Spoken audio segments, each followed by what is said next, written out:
Meu nome é Thiago Vinícius, eu sou morador aqui do Campo Limpo, tenho 32 anos, sou pai da Maria Flor, de 3 anos, companheiro da Fernanda. A gente está aqui na Zona Sul de São Paulo, região assim, muita história, de muita luta. Estamos aqui no Campo Limpo e estamos aqui agora na Agência Popular Solano Trindade. A gente desenvolve serviços e produtos que dialogam com a qualidade de vida dos moradores, hoje da cidade, né? Mas a gente começou o nosso foco aqui nessa região. E estamos aqui no primeiro escritório coletivo da periferia da cidade de São Paulo, né? O primeiro coworking para as pessoas trabalharem, para as pessoas terem direito a sonharem e viverem a partir dos seus dons, do que elas gostam de fazer. E é isso, assim, eu sou um dos fundadores aqui da Agência Solano. O que a gente faz aqui é pra gente poder comer uma comida boa, a gente poder ter um lugar para trabalhar. Então, tudo isso faz parte da nossa vida, tudo isso faz parte da nossa história e a gente ama esse lugar. Ele nasce mesmo a partir dos movimentos sociais, né? A gente aqui somos filhos das primeiras moradoras aqui do bairro. Então, os clubes de mães, comunidades eclesiais de base, todas as lutas, né, das mulheres aqui, se a gente tem escola, se a gente tem saneamento básico, saúde, creche, é muito por conta do movimento de mulheres, né, a União Popular de Mulheres, a Neide Abate, toda essa luta, Ana Martins, né, na Zona Leste, as duas são irmãs. Então, a minha mãe, assim, uma das primeiras moradoras aqui. Então a gente é filho dessa continuidade, dessa hereditariedade da luta, né? Então a gente sempre vai se ver como um movimento social, sempre vai se ver como um coletivo, né? Por mais que tenha várias nomenclaturas hoje, né? Tipo negócio social, um monte de nomenclatura, mas a gente sempre vai se ver como movimento social. E a gente nasce através das ações, né, conectadas à economia solidária, Paul Singer, Secretaria Nacional da Economia Solidária, os pontos de cultura também, né, tá no nosso DNA, tá no nosso nascimento. Então o começo foi esse, assim, a gente se agarrou nas mestras, nas griots, nos griots da nossa comunidade e antes de querer saber onde a gente ia chegar, a gente se perguntou de onde a gente veio.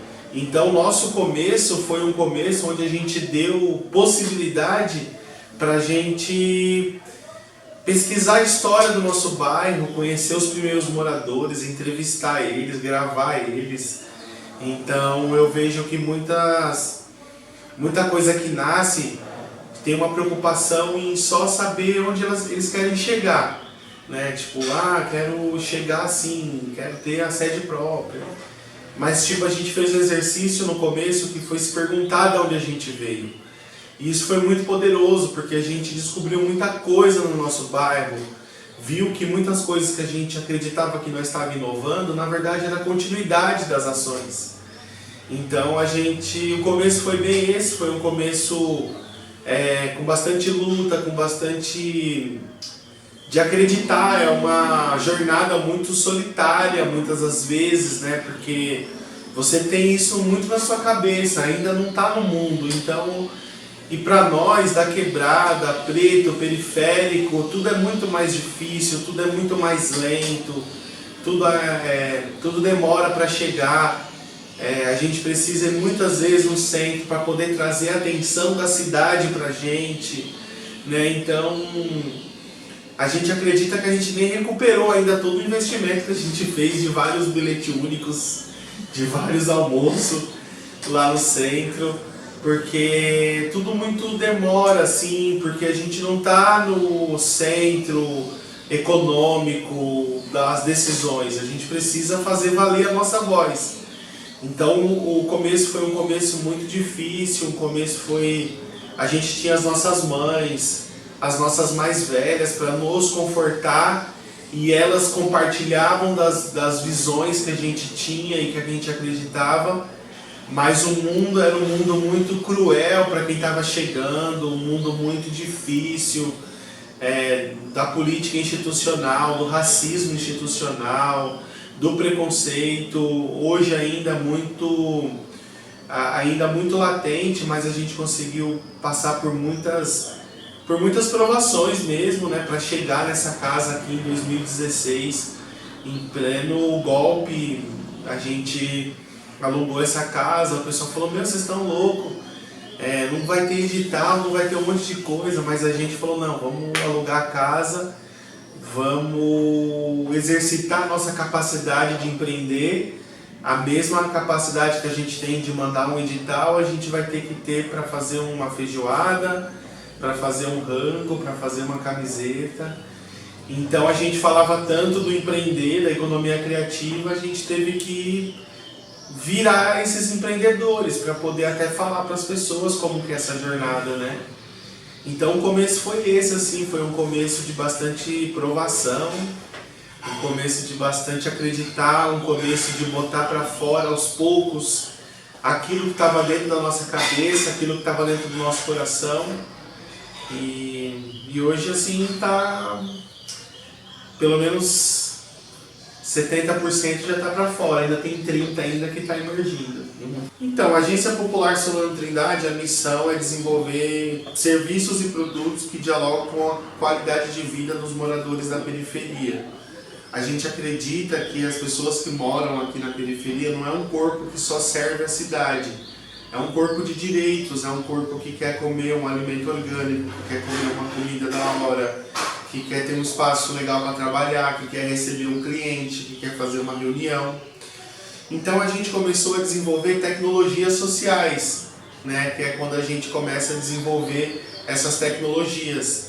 Então, uma grande tecnologia social que a gente desenvolveu foi o escritório coletivo, que foi onde a gente começou a ter um lugar para trabalhar, para a gente começar a desenvolver as nossas tecnologias sociais. E aí, nesse processo de, antes de querer saber onde a gente queria chegar, se perguntar de onde a gente veio, a gente viu que a nossa região é uma região de Mata Atlântica, uma região de, né, o Campo Limpo, o Capão Redondo, o Jardim das Rosas. Então, pra gente foi uma forma de falar: nossa, as pessoas aqui já têm uma vivência com a natureza. Os nossos pais têm uma vivência, já tiveram uma vivência com a natureza, os nossos avós comeram orgânico. E as pessoas na periferia, elas são PhD em comidas vegetarianas. Até porque as pessoas que moram na favela são as pessoas que cozinham as cozinhas do mundo. Quando a gente vê que as pessoas saem da quebrada para poder cozinhar o sushi, para fazer o restaurante italiano, são as pessoas de todas as periferias que fazem essa cidade ser a cidade da gastronomia.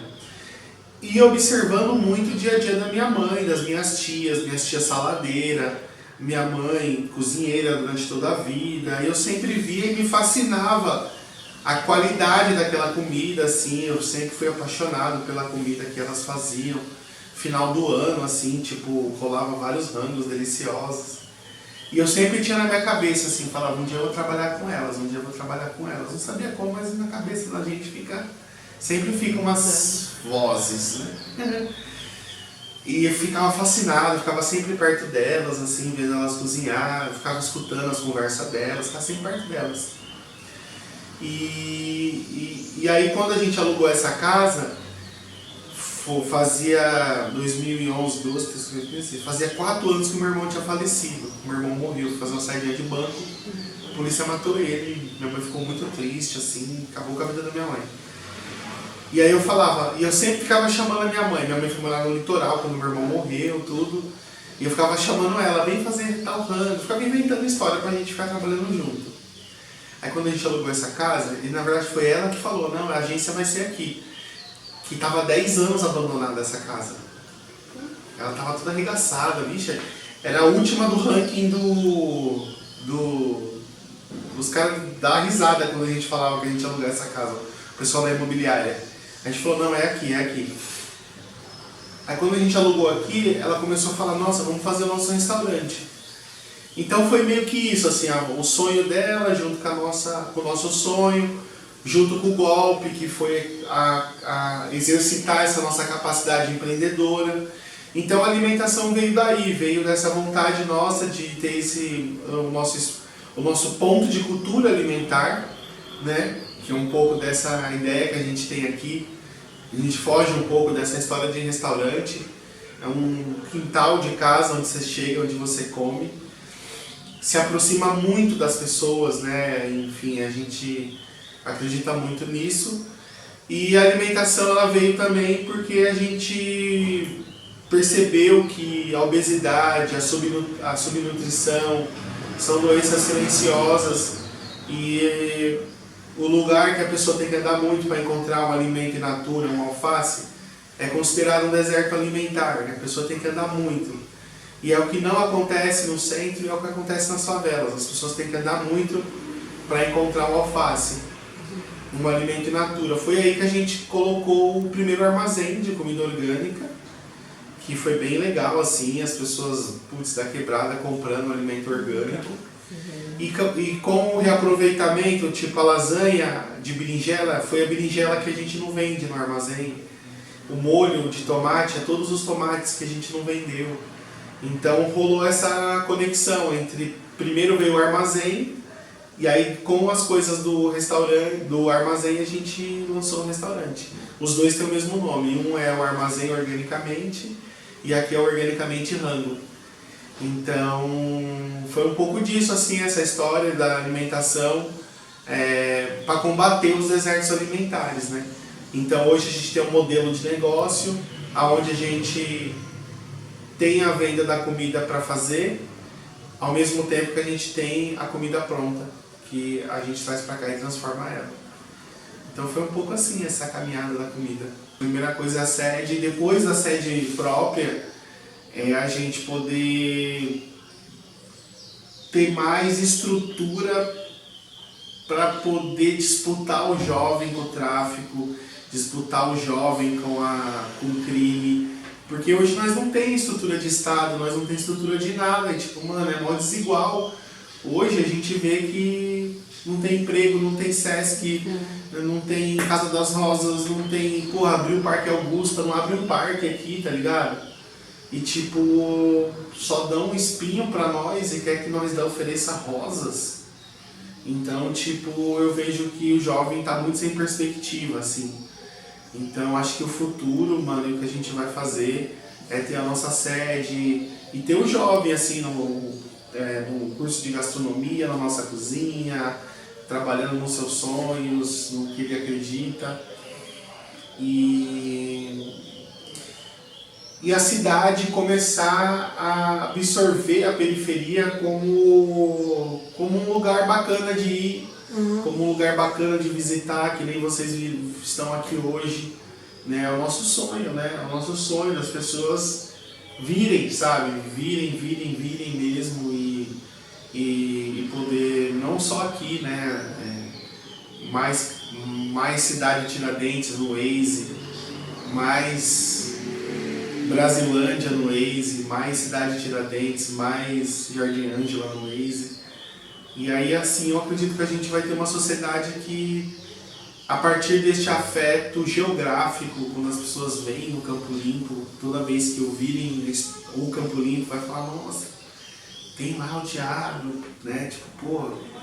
Não é só um lugar violento, sabe? Não é um lugar só de faltas, né? E, mano, mais pra frente eu espero a gente estar trabalhando com pautas mais positivas, né? Pautas mais falando de investimento, de milhões, de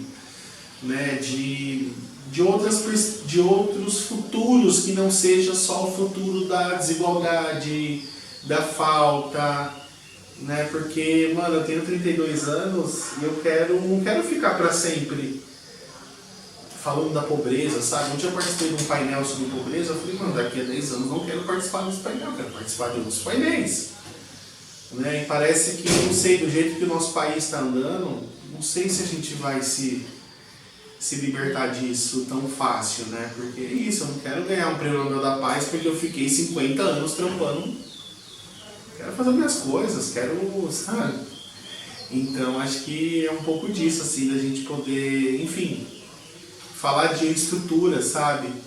A nossa sede, a gente pensa um marco arquitetônico e uma referência arquitetônica para Quebradas. Naquele prédio doido lá, eu moro ali, sabe? Que nem são as referências, né? Você viu o Tomiotaki, ele é uma referência. São vários lugares, então a gente quer esse pensamento arquitetônico na periferia. As pessoas na Quebrada também merecem, né? Estruturas bacanas, legais, arrojadas, artísticas, né? Então, daqui a mais 10 anos você vai ver a gente causar muito ainda. A gente vê a Agência Solano como periferia, como terreno e os índios, né? Se mexer com nós é bala, macumba e flecha. E quando você tem o tempero da fé, tudo deslanche.